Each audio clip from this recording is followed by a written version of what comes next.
Hi everybody. This week we come full circle uh, by looking at instructed second language acquisition. And in this particular lecture I want to kind of give you a little overview of the history of second language acquisition research and its role and its relationship with teaching. One of the major goals of second language acquisition research is to provide a basis for second language teaching. We want to understand how it is that students learn languages so that we can then design curricula that will help foster that learning. This is known as a psycholinguistic basis. We want to understand the language piece of this, but also the psychological piece of this in terms of learning and teaching.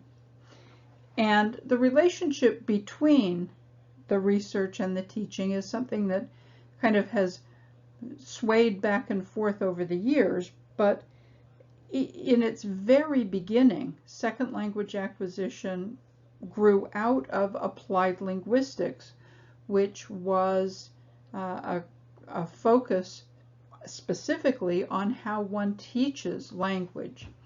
So when second language acquisition research really began in earnest in the 1960s and 70s, we were in a period that you could think of as a conservative period when it came to language teaching. Language teaching tended to be very frontal. It tended to follow grammar translation methodology, and it was pretty rigid in the way that it approached language. Most second language acquisition researchers, on the other hand, were trained in linguistics. They came from linguistics departments within universities, and in their departments, Noam Chomsky's mentalist views were in ascent. Chomsky had revolutionized the field, and the field was following what he said. And because of the notion that there is a natural pathway to learning a language, there were pretty exorbitant claims made at the time that instruction had no effect. And there was even some research that backed up the idea that the pathway of learning a language was the same, no matter whether you were in a classroom learning it or in a country where it was spoken, learning it in a naturalistic manner. So those claims, even though they sound really pretty bizarre to at least to my way of thinking, there was a basis for making those claims. There was a research basis for it. Now, we understand that research differently now than we did in the 1960s and 70s. One of the early questions addressed by second language acquisition researchers was a question of what kind of grammar instruction should be used, deductive or inductive. Now the terms inductive and deductive are a little misleading because deductive does not ask you to present students with information and have them deduce the information from it, the gruel from it. No, deductive instruction means that you give them direct instruction about the nature of the language. This is the kind of instruction that you find in the grammar translation method and to a certain degree in cognitive code. The learners are given metalinguistic information about the target language. Metalinguistic here means information about the language, not language information. So language information would be things like vocabulary, or giving students sentences that they can understand. Metalinguistic information is telling them about how the language is supposed to work. In this case, it's giving them rules. And for the most part, metalinguistic information is taken from a pedagogic grammar. A pedagogic grammar is a textbook, essentially, on how to teach the language, or that teaches the language. And the information, the grammar information, tends to be really simplified. So students are given one piece of the puzzle to work on. But in some cases, the metalinguistic information is drawn from scientific concepts, which means these are detailed linguistic descriptions of certain grammatical features. And that happens, but it's less common. And finally, another hallmark is that once learners have been given the rules, they're then given practice activities that focus on manipulating the language form that they've been studying. So if they are learning verbs, for example, let's say they're learning present tense Hebrew verbs, and they need to learn the 4 forms: lomed, lomedet, lomdim, lomdot. So they are told there are 4 forms, and these are the forms. This is masculine singular, feminine singular, masculine plural, feminine plural, and then they're given the pronouns, and then they're given names, and it would be things like dan, and they have to decide which of the 4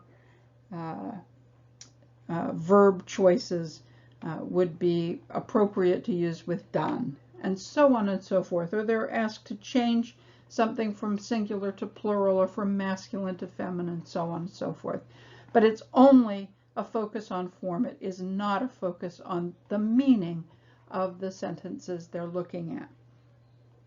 By contrast, inductive instruction is what you find in direct method, and to a certain degree TPR, and to an even lesser degree, I believe, audiolingual method.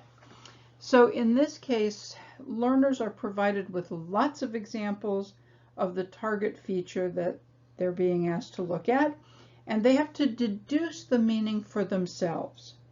They have to deduce the rule as well as the meaning for themselves. So you would show a picture of a classroom, you would point to a girl, you would say, he lomedet.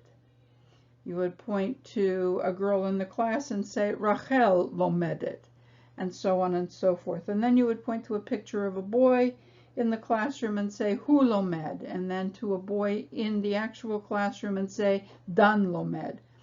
And from this, the learners will eventually be able to figure out that lomed is what you use for a boy, lomedet for a girl. And then you would move on to the plurals. And this provides students with tons of data for them to analyze themselves and to come to a conclusion about what the rule is. The context is used in these cases to provide scaffolding. So the context of the classroom, the context of pictures, the context of items that you use to manipulate and demonstrate, and so on and so forth. There is no formal presentation of metalinguistic information in an inductive instructional process. And the activities that students are given tend to focus on meaning more than they do on form. So while the form is there and they're asked to work with it, the practice activities are really more focused on language meaning.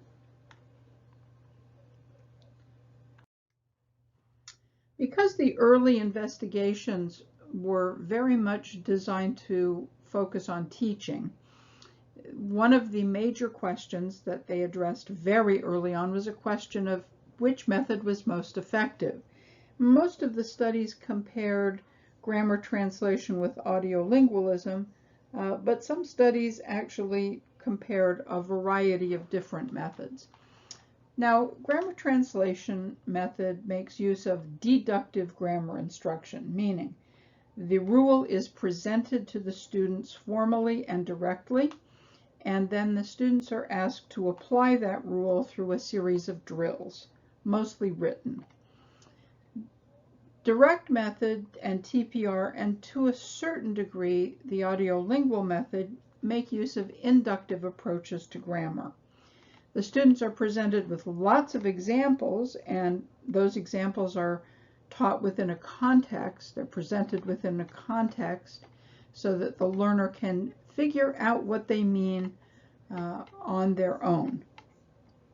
I say audiolingualism is only inductive to a certain degree because There's not necessarily any context given. They're simply given the data, and they're then asked to employ what is known as pattern practice, or PAT-prac, where they just repeat the patterns over and over and over and over and over again without analyzing them in any way, shape, or form.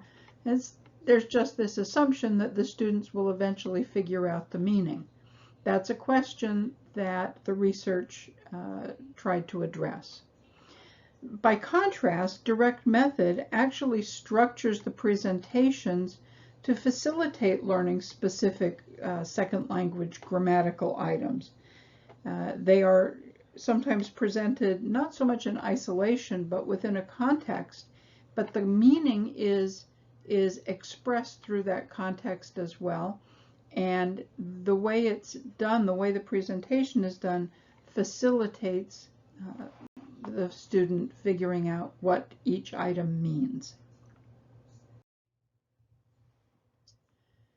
So the early studies that compared methods matched different groups of students learning a second language through various methods. And the first of these studies, which was very early, was Scherer and Wertheimer in 1964. They looked at 300 beginning German students at the University of Colorado. Half of the students were in a grammar translation program, and half were in an audiolingual program. A second study, very similar to the first, came about was published only 4 years later, and it was conducted by Chastain and Woderhoff. They studied 169 beginning Spanish students at Purdue University. One group divided into grammar translation and the other into audio-linguistic courses. And the third study, very similar, was Smith in 1970, so again only 2 years later. Smith looked at high school students learning various foreign languages throughout the state of Pennsylvania and using a variety of methods. And all of these studies compared the scores of the students on pre and post tests, especially on the post test, to see which method was best. And they all concluded that no single method is better than any other method. Deductive grammar, they found, was better for adults, and that grammar translation students overall performed better at reading and writing, but the audio-linguistic and direct method students did far better in listening comprehension and oral production. And this they related to what is known as the law of specificity in training. That states that whatever it is you work on, that's what gets improved. In education, the law of specificity is whatever you study, that's what you learn. And that is basically what they concluded about the different methods at use. If you wanted to foster listening comprehension and oral production, use an inductive method. If you wanted better readers and writers, use deductive. At the same time, there were a whole bunch of early studies that focused on accuracy, the order of acquisition, the rate of acquisition, and the ultimate success. And I'm not going to go into all of them here, but they did find some pretty interesting things. For example, the order of acquiring key grammatical features is the same no matter what first language the learners possess, no matter what second language they're studying, no matter whether they're learning naturalistically or in a classroom, and it doesn't matter what their age is. And this is a really key finding, because if the order of acquiring features is the same no matter what, that argues that there is something innate within the human being that is fostering that acquisition.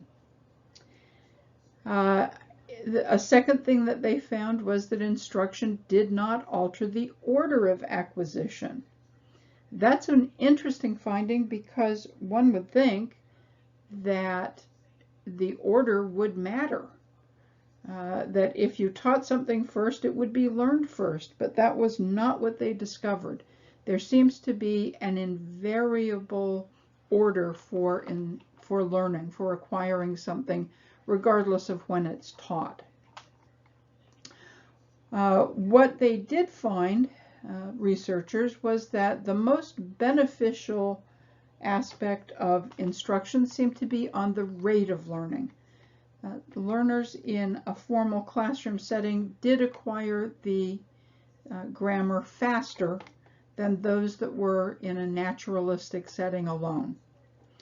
And the overall success rate is less clear, but it is suggestive, the data is suggestive that instruction helps. That and they did find that those that were in classes in some kind of formal instructional setting did seem to have a better overall success rate, but it's unclear that it was the learning specifically, the classroom instruction, that led to that. There could be other factors involved. More recently, the research has focused on the processes involved in second language acquisition.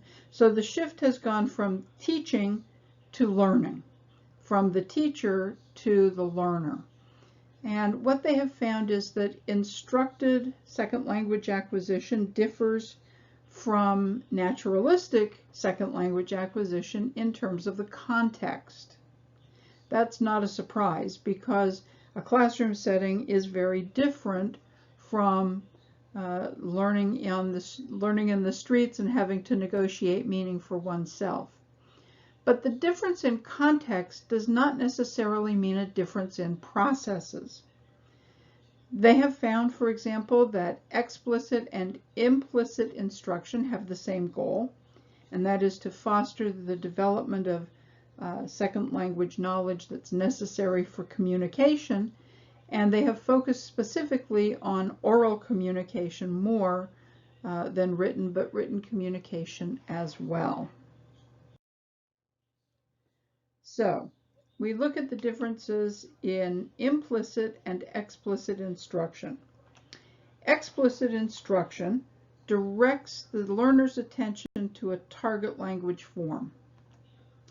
It's pre-planned. It may actually even be the focus of the lesson segment.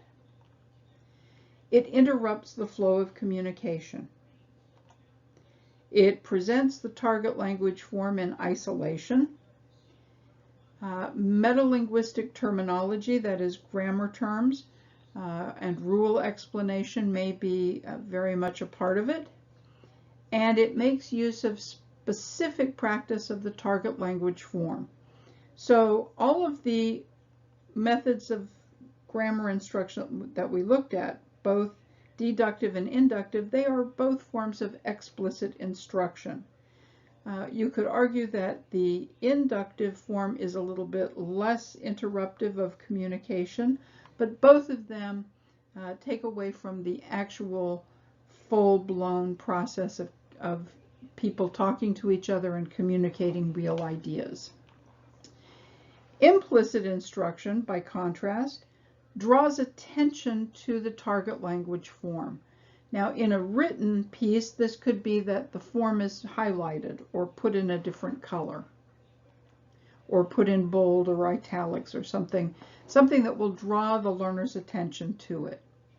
It's spontaneous. It takes place within the communicative activity. So the focus in this is still on meaning, not on form, but here there's some subtle ways of drawing attention to a target language form. There is minimal interruption of communication. It presents the target form in context. So the target form may only occur once in a written text, but it's highlighted so that you focus on it. Your attention is drawn to it.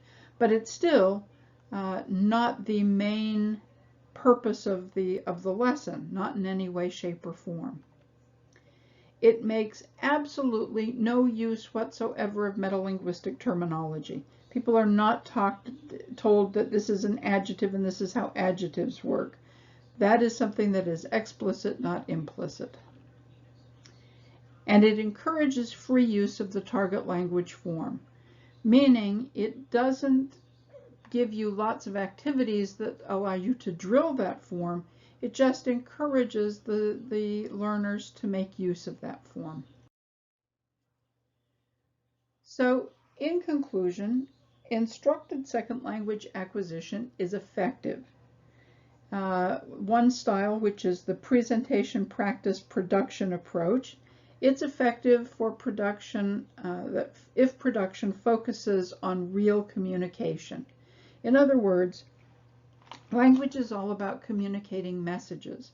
And as long as the practice and the production focuses on real meaning and real communication, even this very strict and rigid kind of approach to teaching is effective. Explicit instruction regarding form is more effective than implicit, and there's bunches of studies that have come to that conclusion. So it's best to actually, if there's a form that you know is going to show up, you're best providing some kind of explicit instruction for it. Now, we can argue back and forth about which is more effective, whether deductive instruction or inductive instruction is better, and I have my own personal views on that, and I'm sure that every language teacher has their own views on that, but the research is really clear that explicit teaching is more effective. Inductive work, right? Inductive has been found to be as effective as deductive instruction. Both of them lead to greater learner attention to the form. And both comprehension-based and production-based activities play important roles in second language learning. So the most traditional comprehension-based activities, the kinds of things that you find in the most traditional methods, they have a role to play, as do oral and written production activities. And since we are looking at instructed second language acquisition, I'm going to take a moment and pay a little tribute to my teacher, the person who did the most to instruct me in Hebrew acquisition, and her name was Carmela Segal Nielsen. Carmela was my first Hebrew teacher as a child. She was also my Hebrew teacher when I was a high school student, and the university got a grant to teach Middle Eastern languages in the public high schools throughout the city. My school got Hebrew and Arabic because we were the largest school and closest to the university, and Carmela was the Hebrew teacher. I was thrilled because I had loved her from my first exposure to her teaching, and was just really thrilled that she came back and taught in the high school. Now, Carmela was not a teacher by training. She was a physical therapist by training.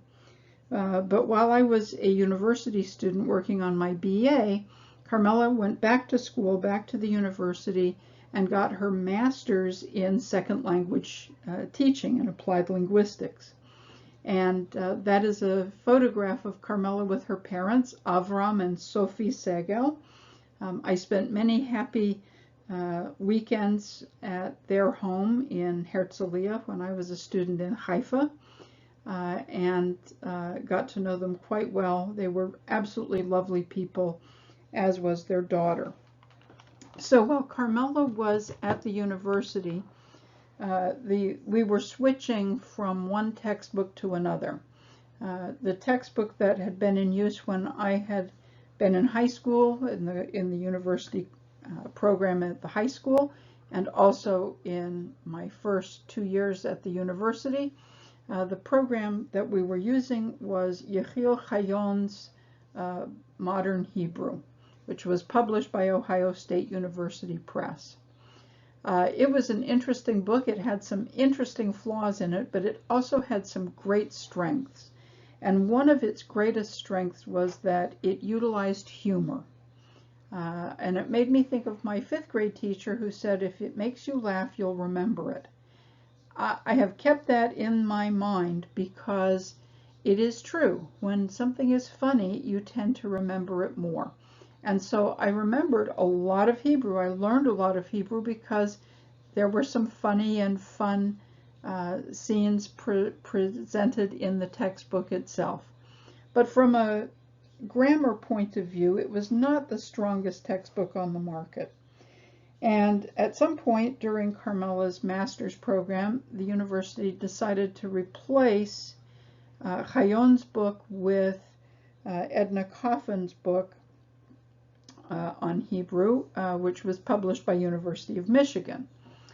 And the Coffin book was very highly, tightly structured, very rigid, kind of made use of grammar translation more than any other method, but it was really solid on grammar. And Carmela said to me, what we need is a 3rd textbook.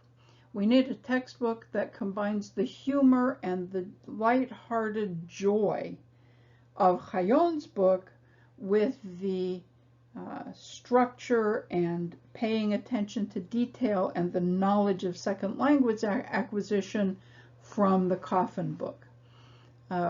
Unfortunately, Carmela and I never had the opportunity to collaborate on such a thing, but I have kept that dictate of hers in my mind all the time that I have been involved in teaching Hebrew, and I have made sure to include a lot of humor in all of the Hebrew language materials that I've produced for children. And I think that that's really a good strategy for high school students, college students, and adults as well. So much of what I know about instructed second language acquisition, I learned from the best, my teacher, Carmela Nielsen.